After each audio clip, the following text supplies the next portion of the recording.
Welcome to the Misophonia Podcast. We're on episode 21. My name is Adil Ahmad, and I have misophonia. I'm at home, as usual, this time locked down in a coronavirus world. Hoping you're all safe and healthy, staying at home. This week's conversation is with Roz from Florida. I recorded this long before coronavirus. Roz actually has a couple of grown kids, and we talk about how it is raising a family. We talk about her childhood, when this is obviously quite a bit before misophonia was a thing. And actually one of her kids calls in the middle of the podcast, so as a kind of a surprise. So it's interesting to get both of their takes. So hey, I've got a whole bunch of new recordings that will be starting in May. I'll actually be doing starting new interviews in May. Most slots I think are booked, but this was all booked before coronavirus hit, and I'm going to be confirming, making sure folks are still available. I would love to speak to everybody. So if you're interested in being on the podcast, keep an eye on the website. There is a link to be a guest, and if things get canceled, there might be openings, and I'd love to talk to you. All right, now here's my chat with Roz. Roz, welcome to the podcast. It's good to have you here. Thank you. I feel honored. Honor is mine. I just usually start with kind of a little bit about you, like whereabouts are you located? Well, I live in Florida right now. I live on the Gulf Coast, but I'm originally from Michigan. So I've been out here in Florida for 18 years. Cool. Okay. So, yeah. And you mentioned earlier in an email that you have some kids. So I'm assuming. So are they living with you, or they're older kids? No, my kids are older. They're Okay. 50, 52, and 54. Gotcha. Okay. So Yeah. so then, how you probably had misophonia for a little while, or have you? Like, what's the earliest you can remember it? Yeah, I do remember the exact moment it started, Ooh, or that okay. I realized there was a problem. I was probably about 7 years old. Yeah. And and my mother was pointing out to me, my father had OCD, although we didn't know what it was then. And he used to have a habit of shutting lights off and on, or clicking handles, or putting his partials in and out of his mouth, or shutting lights, or everything. He'd tapping his hand, everything was these repetitive motions, that I never noticed. But my mother used to point them out to me, how it drove her crazy. And at first, it's very interesting. It was only my father, the sounds that my father made. But it snowballed, and every year, more and more things came into play. First, it was just my father. Then it was at school, kids' pencils tapping on desks, people chewing gum, people shaking their foot. Then it became people chewing, people eating. It just kept getting bigger and bigger and bigger, until when I would say anything, people would say, "Get over it. You're so paranoid. What's wrong with you?" And people were always, "Yeah, you got a problem, And I felt I did have a problem. I mean, I think a lot of us, we think there's something wrong with us. What's wrong with us? So it wasn't until maybe 30 years ago, I was teaching some classes in adult ed, and I used to have to warn people that they can't chew gum or tap their pencils in my class. I was saying I have this sensitive hearing thing, and one of the girls came up to me and gave me a set of earplugs, which never occurred to me. And that was like the first saving grace I ever had, was that I didn't have to suffer, that there was a way to buffer it a little bit. Mm-hmm. But people still thought there was something wrong with me, and so did I. But I will tell you, there's a book I pulled out of my bookshelf. Yeah, please. This had to also be maybe 40 years ago. I mean, because my kids are in their 50s. So no, maybe it was about 30 years ago. So, but a long time ago. A book came out on the New York Times bestseller list. My kids were living on their own. They were young. They were living on their own. I was suffering from this awful thing. Everyone would be mad at me all the time. And they sent me this book in the mail called Too Loud, Too Bright, Too Fast, Too Tight by Sharon Heller, PhD. And it says on the front cover, what to do if you are sensory defensive in an overstimulating world. And they had a big write-up in the New York Times, and my kids read it, and they sent me this book and said, this is you. Like, this is what you have. And so it was the first time I read anything or saw anything where there was other people that had what I had. Though I was still in the dark of what, I mean, I was still very much alone with it, and nobody, else believed it except my kids. But, they suffered with me for years because, I mean, and it's funny, the noises are selective too. Like if they were popping gum, my gut would wrench and I would get so angry. But if I yelled at them for popping gum and they said, Mom, we're just snapping our blue jeans, then it didn't bother me. I mean, it's a very crazy So it's kind of disease. context. Yeah. I haven't thought of it that way, but there is, there does seem to be a context that associates itself with it. In the book, go on. Sorry. No, go on. What about I was going to say, right here. no, I want to put I'll get the info and I'll just Google it and get that info because that's fascinating because I've heard a lot of people hear about it, like they get a link or they get a book and their friends or family says, you have this, but it's almost always just within the last 5 years. So that's fascinating that there is a book that was written 40 years ago. It might be more general than miso, but it's still interesting. Somebody had a glimpse of it.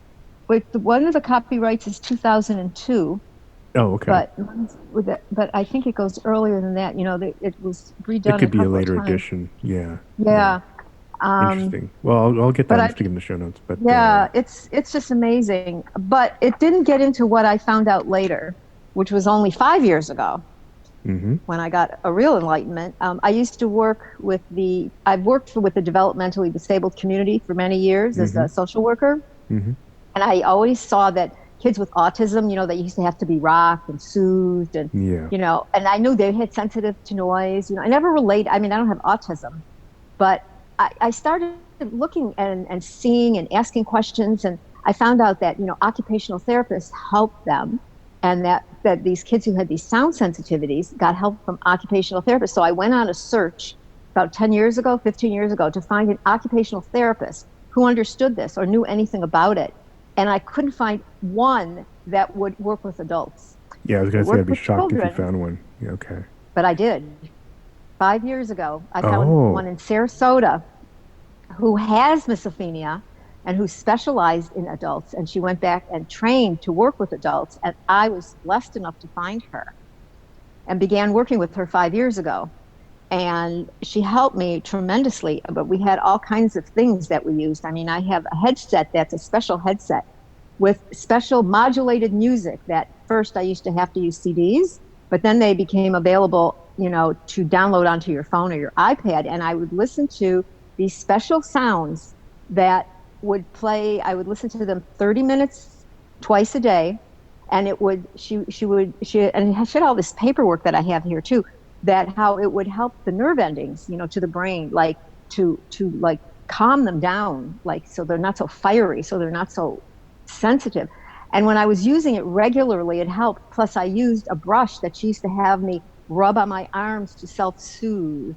And she used to have me use a big ball, one of those big, huge balls to sit on when I felt really intense, stress from the noise, that I would sit on there and self-soothe.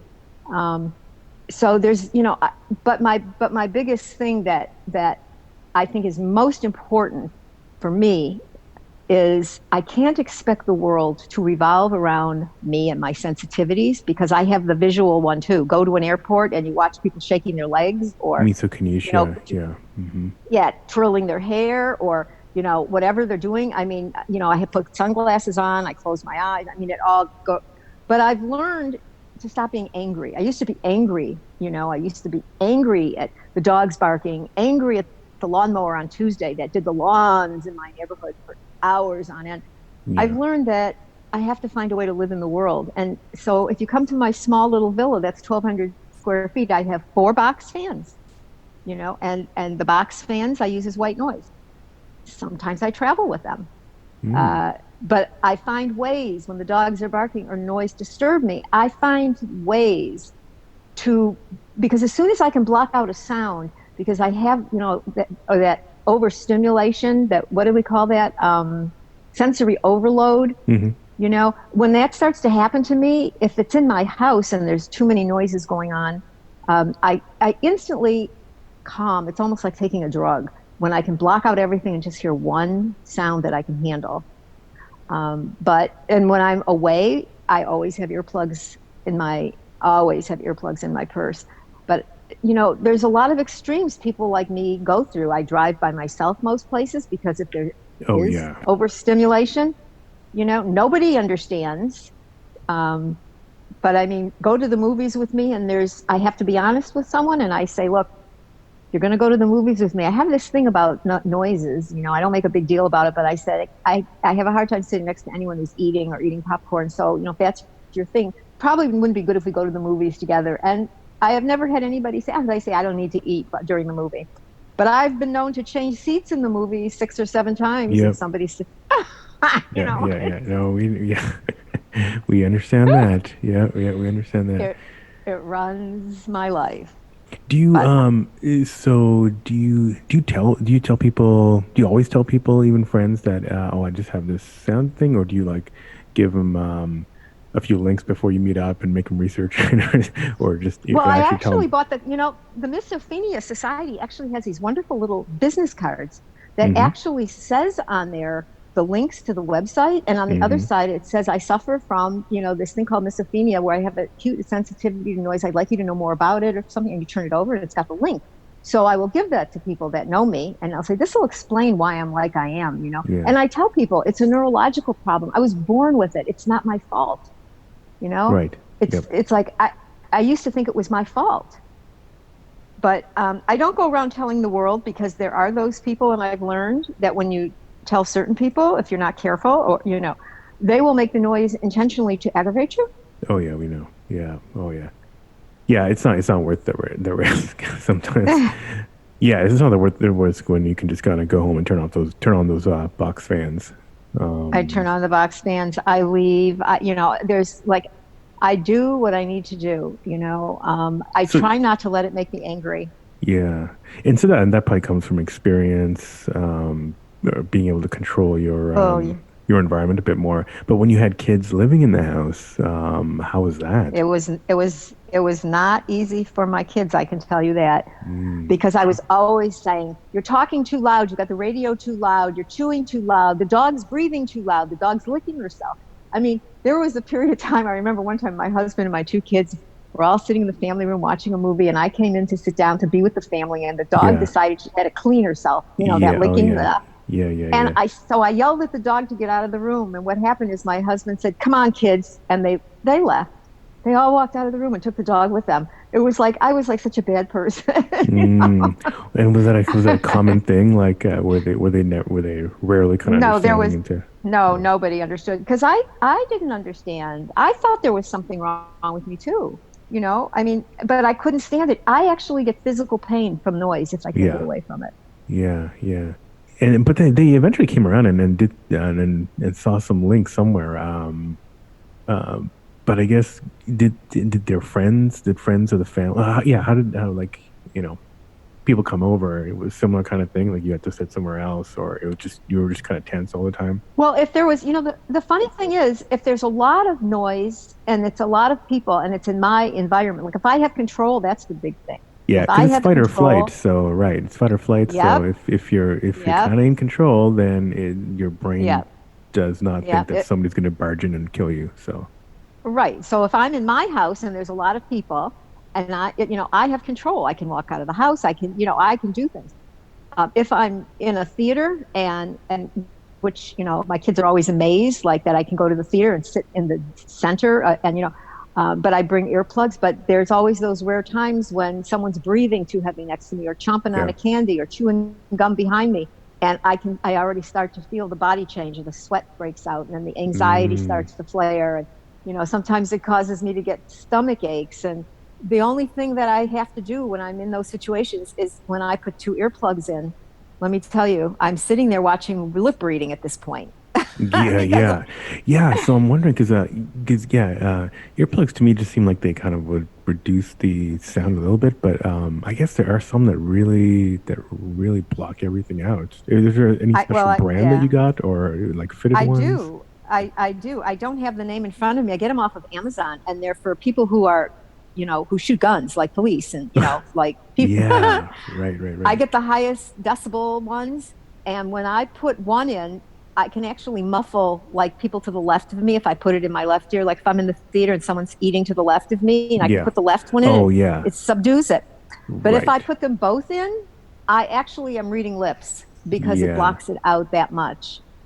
And then they're in my purse all the time. And I'd be happy to look them up on Amazon and then send you the Yeah, ones that'd be that great I afterwards get. because I actually I want to try some more earplugs because I don't always have I don't always feel like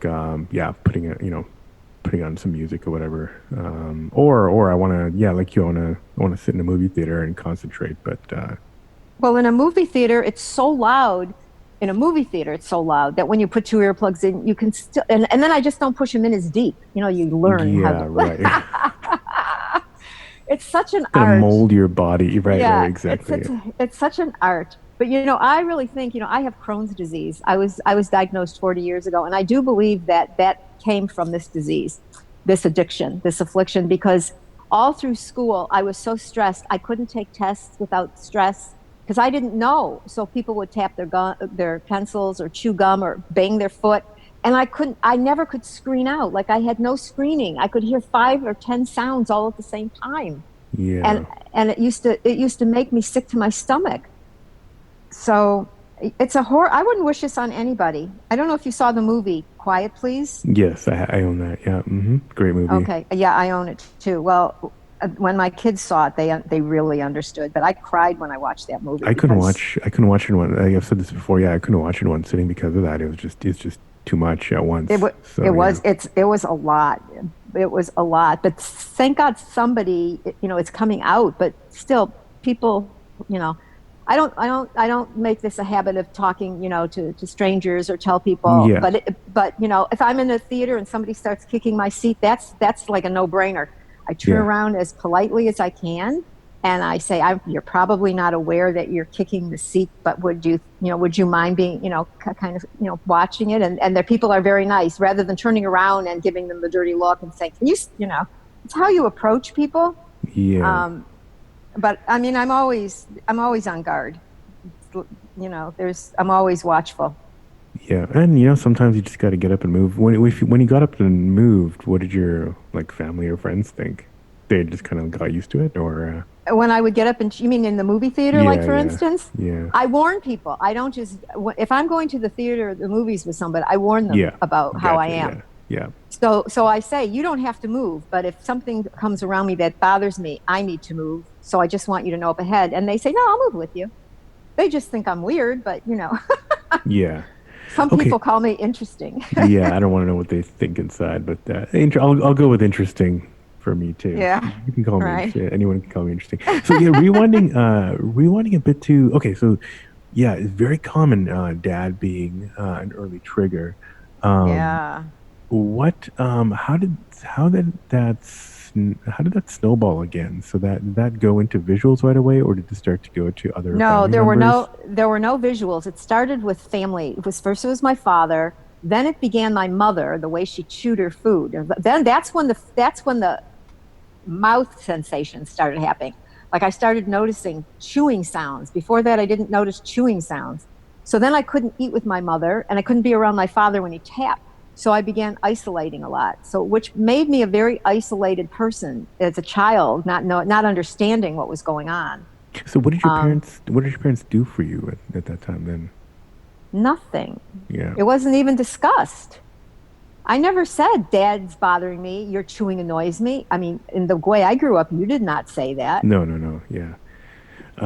You just removed yourself, and nobody bothered when I removed myself. If I wanted, I started eating in my room as a young child because I couldn't eat with anybody else.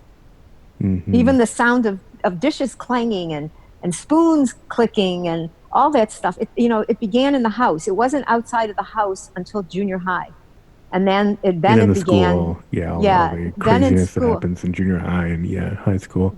Then it filtered into school, and then it became really bad. That's when I started getting severe pain in my stomach, and that's probably when the Crohn's disease erupted, but I didn't know it for a long time. Mm-hmm. And again, nobody paid attention to me, and I didn't say anything. I didn't ask people to stop. I didn't think that was my right. And you weren't I, even using earplugs at that point. It was just like you were just I kind of didn't. like naked and like ears. You're like, yeah, Oh, it's like being yeah. That's the worst feeling of all when you have nothing, you don't know what's wrong with you, and you have no way to stop the noise, and you're stuck in the noise. yeah, yeah, That's torture. yeah. That's torture. So So somebody decided to marry you. um, that's a weird way of saying. that is a weird I'm, way I'm of trying to. saying I'm that. trying to. I'm trying to. Always trying to introduce that the whole relationship side in a different way. So I hope that didn't sound bad. But Who else is I'm there? sure there. I hear somebody laughing in there. Who's there? No, no. That's. It's your daughter. Oh my Oh my God. Well, this is a surprise. Excellent. This is the first. This is the first one we've had with more than two people. Excellent. Excellent. Welcome. Welcome to the Miss Funny podcast. This is the first poor daughter who really hated me for all the neurosis I gave to her. I gave her a hard time all her life about Well, noise. this is fascinating. We were gonna talk about your husband, but screw him. Let's talk about your daughter now. No offense, no offense. We'll get to him later. But yeah. So you probably know what we're talking about here. Curious to first of all, what's your name? And curious to hear kind of and welcome. And curious to hear kind of like Thank you. how was life growing up with mom? Well, my name's Linda, and of course, I've known this for years and years, and I can't say I'm immune to it also to some degree, but maybe not to the extent that my mom has it. But I just remember like being little, and I would snap my pants, and she would. Yeah, we talked about that earlier. Yeah. Okay. Yeah. I must have come on after that, but yeah, I feel bad for her because it's dictated how she has to live on a daily basis. And but at a young age, but though you at that time you obviously didn't know what it was. Did you feel like did you ever feel like you were doing something wrong? Or you just thought, or it was kind of, it just seemed like she's definitely different than everybody else. I'm just curious what your perspective was as the child. Well, I kind of felt like walking on eggshells. Yeah. Because I knew certain sounds were going to trigger. Like I didn't know what it was, but I knew certain sounds were going to trigger a reaction. Gotcha. And even today, I know, but I'm more sensitive to it than I was probably as a kid. Yeah. But here's a funny thing. So I might warn. I was going to say, here's a funny thing about, remember I was talking to you, Adil, about, like perspectives of different sounds. Now, if I chew gum in front of Linda, she gives me the evil eye. But if her son or someone else is chewing gum, it's not, it can make the same sound, but it doesn't bother her. Mm-hmm. Yeah, that's yeah, true. we were talking about context earlier, and collective. we don't know. Yeah, that's interesting. Some part of the brain probably is like, this is a potential danger, and this is not. So, it's. I mean, I guess we can laugh about it. So Well, that's good. yes, and that's another motif that comes up is like humor as a cheap coping mechanism. And so, okay, great. And so, and you have other siblings, or in the family? A sister. There's other kids. Okay, gotcha. And what was her reaction? Was it kind of similar to yours, where you guys were just always walking on eggshells, and later became more, I don't know, realized what it was? Well, I mean, I can't speak for her, but I would think that, we both know, that she has a condition. Yeah. And That's a nice way to put it. Condition. Slightly better than disorder. yeah. Slightly better than neurosis. Yeah. It's like when I'm doing dishes, if we're talking and I'm about to do dishes, I'll always say, I'm going to, be doing dishes. Do you want to talk later? Or, Yeah. I'm going to eat. Do you want to talk later? Because, I know, and I know it can be, because I know it can be annoying or make her stressed out, or so, and it's not like it's a big deal. We'll just talk later. Yeah. Well, and that's probably about as good as you can expect anybody to react. Is to kind of like just be conscious of it and give it some space and talk later. Were you also the one who found the article or that book? The book, right? Yeah. Was it you or Vicky that found it? That was Vicky. Oh, okay. Yeah, the book that where I finally saw, like, my God, other people had this sensitivity. That one that was called Too Loud, Too Bright. You didn't buy it. It was Vicky that sent it. Yeah, that was Vicky. So Dad, your husband, what? So how was he? So you probably, did he notice it before you had kids? I'm assuming. I don't know. The truth is, I don't know if he ever knew, or I was very young when I met him. I was 15 when I met him. We were like high school, friends, sweethearts kind of things. And then we were married young and had kids young. But I don't remember, like, in the beginning of my marriage, because I was out of the house where the noise was the worst. I think it was like a relief, to be in my own house. Okay, so the house that you grew up in was probably triggering you a lot because your dad and stuff. Yeah. And so getting out with your husband must have been a relief. Yeah, gotcha. Yeah, it was a relief. Mm-hmm. And then I had kids right away, and that was a distraction. So I don't think the misophenia was alive and active when I was raising my kids. But Mrs. Distraction, is that correct? No, just kidding. It was they were a good distraction, and I was busy. Right. But then there came a period in time where it reared its ugly head and never went away. Okay. So there was a distraction. So was it something that you were not thinking about as much, like during those years? During the years when my kids were infants. Yeah, when they got to be making noises like I couldn't control anymore, that's when it got bad. Gotcha. An infant you can control. Yeah, it's fascinating because I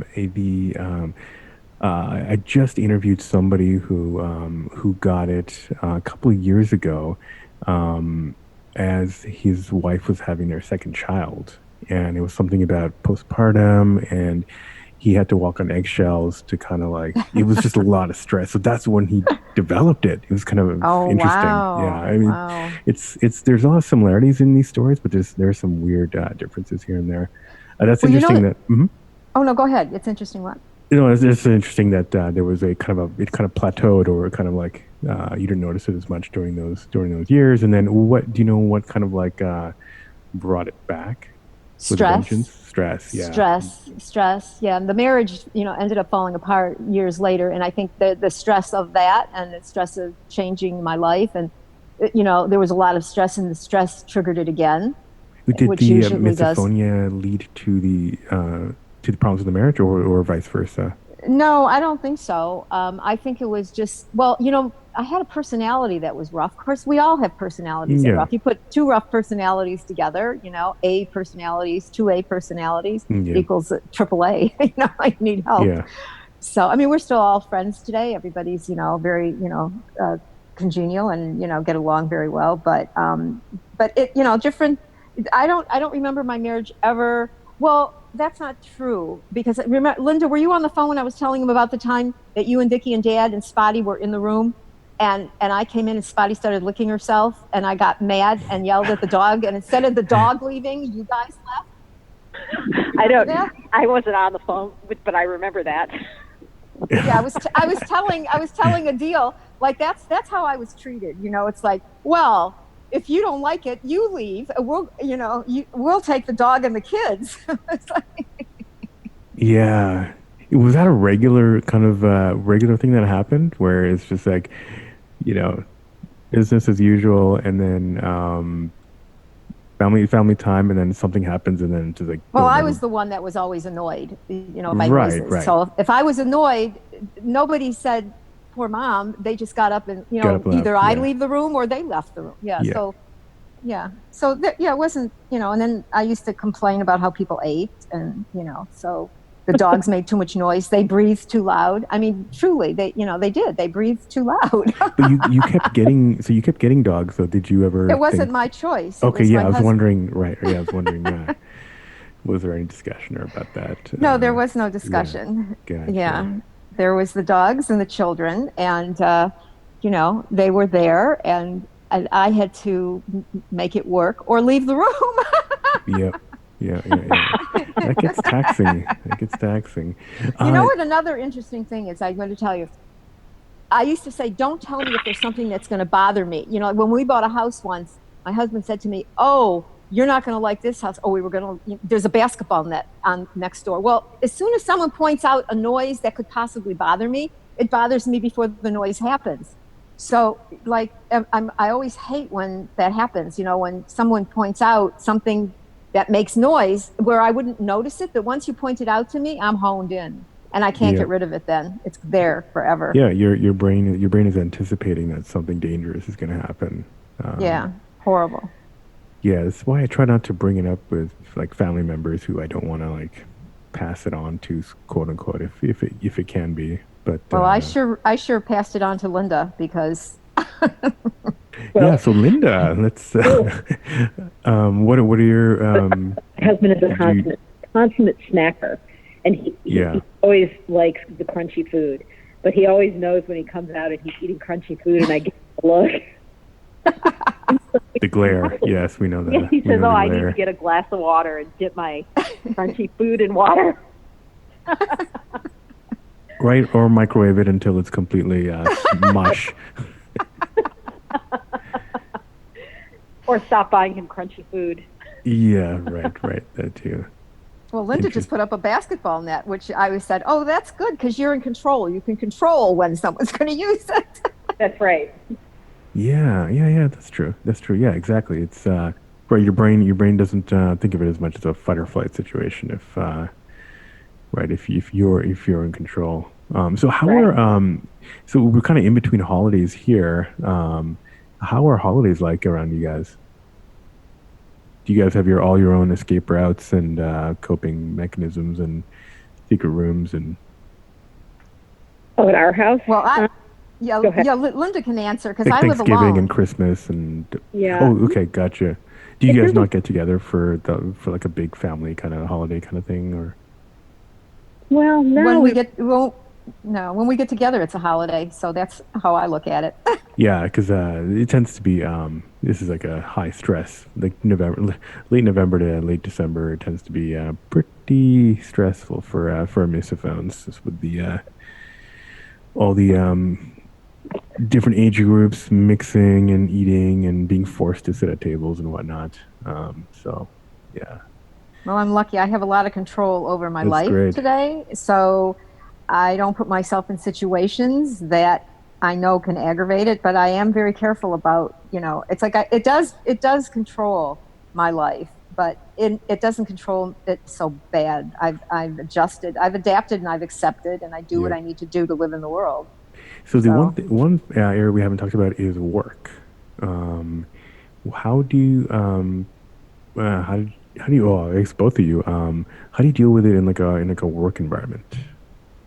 Well, for me, I've always controlled it by having jobs where I have outside jobs, like my office is in the house, and I work out of my car. All control. Oh, excellent! Yes. Except right now, I just took a job at the Botanical Gardens, and it's interesting because I'm working in a welcome center with 4 computers, which usually would drive me crazy, but I'm aware that I'm sitting there around 4 computers and I'm on one of them. And I thought, well, I'm just going to deal with it. If, I know that it's not a permanent job. It's for December, for the holidays. So I know I'm not like, as long as something I know I can get out of, Yeah, the time boxing has come up where if you know that there's like a time limit and after that it's over, then it helps. Yeah. But otherwise, I always had outside jobs. So that's how I controlled it. Do you ever do anything like so you got 4 keyboards. Is it the keyboards that are the triggers? Like the typing? Yeah, especially if people have nails. Yeah. Do you ever like do you like type louder if you hear triggers like that? Or no, I just put my earplugs in. Gotcha. Okay, yeah. Some people like mimicking is like a coping mechanism. So if like the crunchy food piece sufferer will just crunch louder as a kind of a way to cope. I've The heard only that. thing I've done it with music. Like, it's really weird. If I go to the gym and they're playing music and I can't block out their music, Yeah, which is usually with crappy my music. music, Yeah. yeah, then I just put my music on louder. Or like on Tuesdays where I live, they in this complex where there's 200 units, and Yeah. they mow the whole place on Tuesdays. Tuesdays is the day from hell for me, because they start out with the mowing, then they do the blowers, The and the blowers, garbage men yeah, come. yeah. Yeah, and so on those days, I have all 4 box fans on if I'm home, and I wear a headset. I mean, it's an ordeal. If you come to my house I don't ever invite anyone over to my house on a Tuesday. Gotcha. Yeah, because you'll be you'll kill them basically. I'll kill them. Kill Yeah, somebody. I'll kill somebody. Interesting. Okay. Yeah, but I do mimic sounds. Music by music. But no, I don't do crunching. No food, because I'd gain 200 pounds if I did that. So. Right. Of course. Interesting. Okay. And Linda, I'm wondering if do you have kids? Like, are they do they trigger you at all as well, similar to kind of how you're triggering your mom? He triggers me. I have an 8-year-old. He triggers me more than he used to.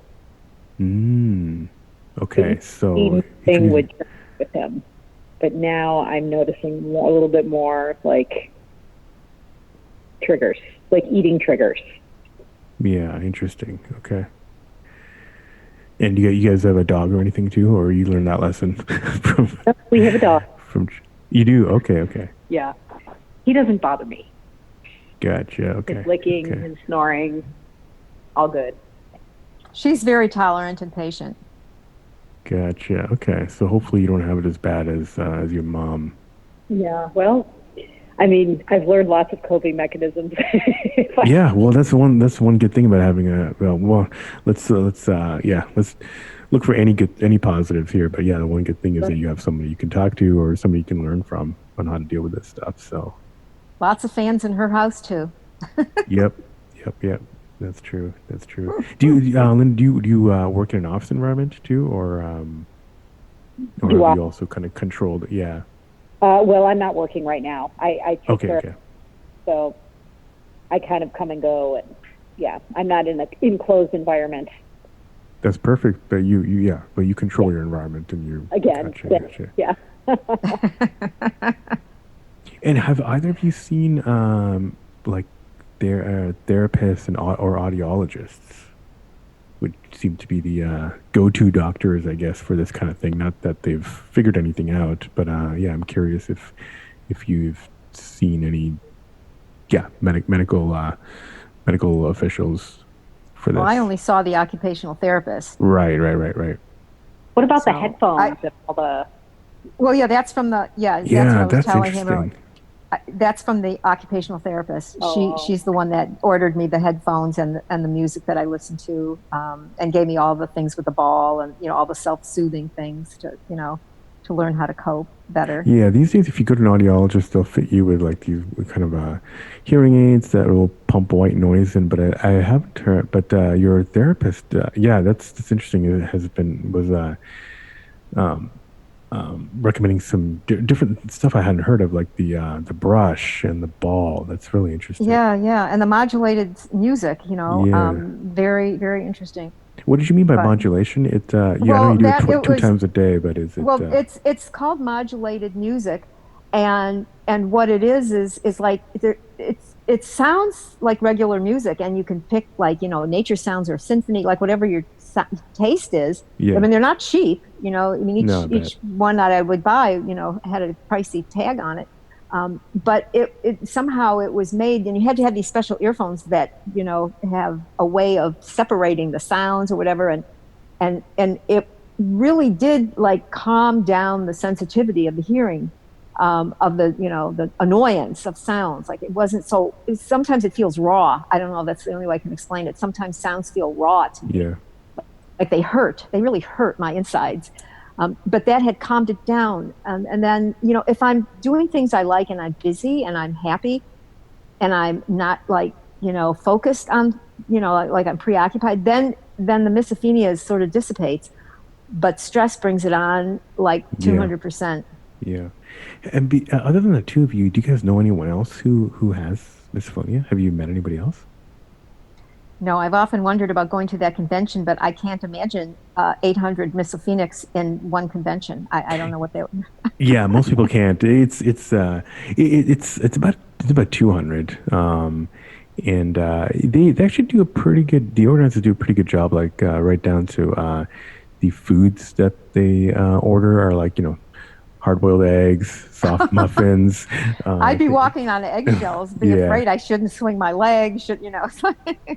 Well, I know nobody except Linda, who has a minor version of it, and I have a granddaughter who's 24 who says that she has a little bit of it, Oh, okay. but not terribly. But she knows she can be very sensitive to certain chewing sounds.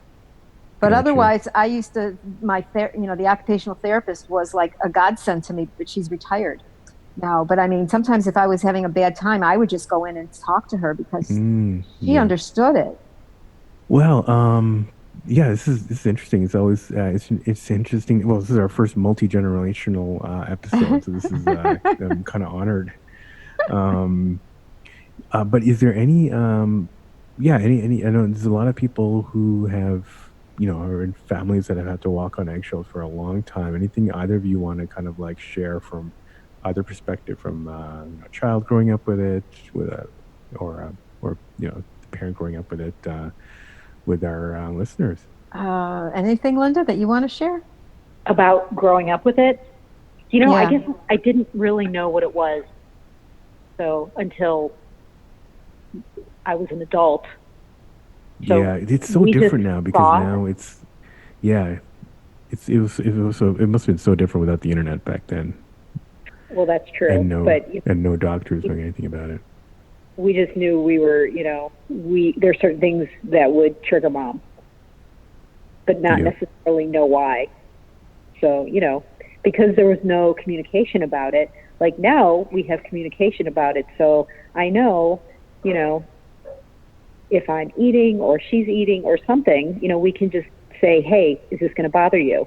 And it's not a big deal. Yeah, that's so wonderful to be able to communicate about it. Oh my God. But when we Yeah, were that's little, key. we didn't know. Nor did I. I didn't know either. I mean, I felt like, I just needed the pain to go away. The stress, the horrible feeling that I had inside. I needed it to go away, and the only way it would go away is to stop the sound. Yeah. So whatever it took, and I wasn't very nice about asking it to stop either.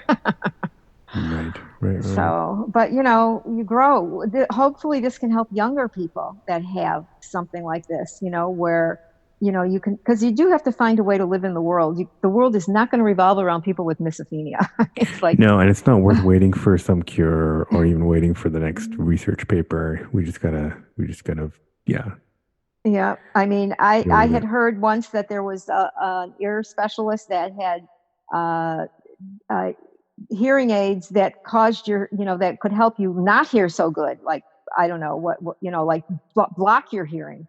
I mean, I remember my first husband used to say to me, he sent me to an audiologist oh God, when the kids were just starting to make noises that bothered me, and he got really angry at me, and it wasn't covered by insurance. I think we paid $800 to go to an audiologist for a whole day's worth of tests. And the guy at the end of the day said to me, your hearing is almost like a dog's hearing. Like, you hear things people shouldn't hear, and you can't scream.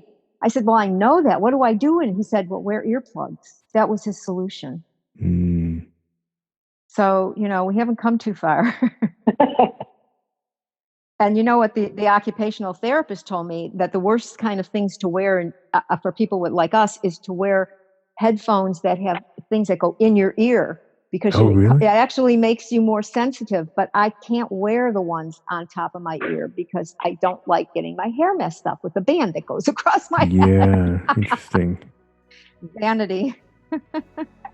Well, both of you, Roz and Linda, I want to thank both of you for sharing your stories. Thank you so much, Adil, for having me on. See you, Linda. Thanks for joining. Take care. Bye. Thanks, Lindy. Bye. Thanks everyone for listening. That was kind of an interesting episode with mother and daughter. Hope everyone again is safe and healthy, and hope to speak with you or share a conversation with you next week. Until then, wishing you peace and quiet.